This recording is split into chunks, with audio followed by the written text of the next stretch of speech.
Saudara-saudariku yang dikasih dan mengasihi Tuhan Yesus, pada hari ini Selasa 19 Oktober 2021, hari biasa pekan biasa ke-29, menu sabda kita dari Injil Suci menurut Lukas bab 12 ayat 35 sampai 38. Mari kita siapkan hati kita untuk mendengarkan firman-Nya.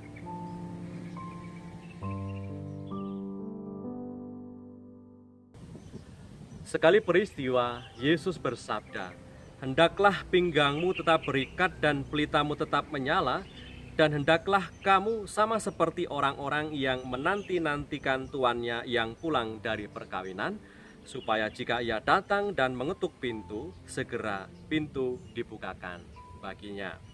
Berbahagialah hamba-hamba yang didapati tuannya berjaga-jaga ketika ia datang. Aku berkata kepadamu, sesungguhnya ia akan mengikat pinggangnya dan mempersilahkan mereka duduk makan, dan ia akan datang melayani mereka.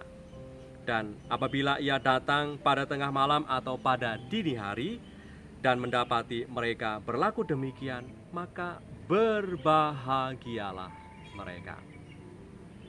Demikianlah sabda Tuhan. Terpujilah Kristus.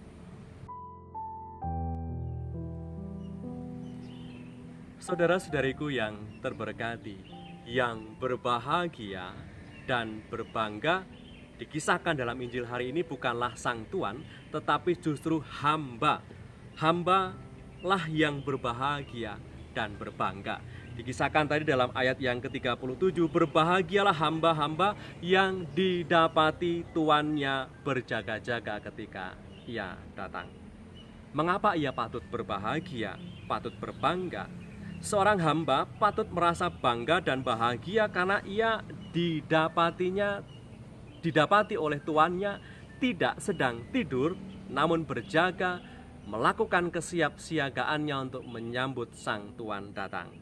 Bahagia karena seorang hamba mampu menjalankan tugasnya dengan sempurna, yaitu melayani Tuhan dengan sebaik-baiknya. Saudara-saudariku yang terberkati, seorang hamba yakin bahwa tuannya pasti akan pulang, dan kepastian inilah yang memampukan seorang hamba mampu tetap berjaga. Tidak hanya melek matanya, tetapi ia selalu siap siaga mempersiapkan segala sesuatu untuk menyambut kedatangan tuannya yang baik itu. Maka mari kita tunjukkan juga kesiapsiagaan kita menyambut kedatangan Tuhan, menyambut kedatangannya dengan tetap mau bisa berjaga tentu dalam tindakan kebaikan, tindakan pelayanan yang bisa kita lakukan sebagai wujud nyata iman kita kepada sesama.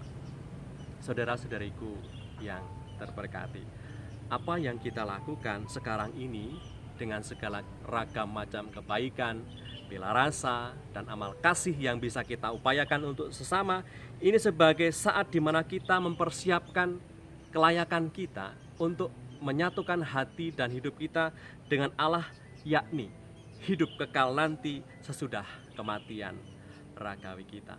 Hidup yang kita hidupi di atas bumi ini adalah sebagai sebuah kesempatan bagi kita untuk semakin memperlayak diri, untuk menyatukan hati di dalam sukacita kekal, dalam kehidupan kekal setelah kematian ragawi kita.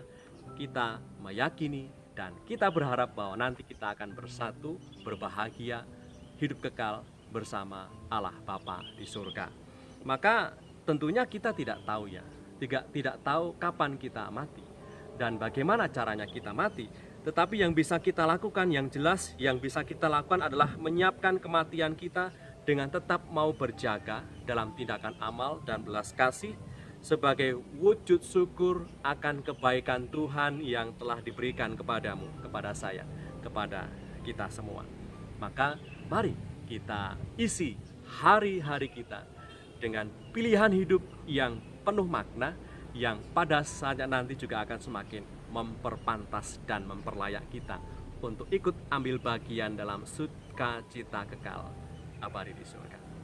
Marilah berdoa. Dalam nama Bapa dan Putra dan Roh Kudus. Amin. Allah Bapa yang Maha Baik, melalui Yesus Kristus Putramu dan Tuhan kami, Engkau menerima dan mengasihi kami. Semoga kami senantiasa mentaati sabda putra-Mu dan tekun mewartakannya agar segala makhluk memuliakan nama-Mu. Dengan pengantaran Yesus Kristus putra-Mu Tuhan kami yang bersama dengan Dikau dalam persatuan Roh Kudus, hidup dan berkuasa Allah sepanjang segala masa. Amin. Berkat Allah yang Maha Kuasa turun atas kita semua, Bapa dan Putra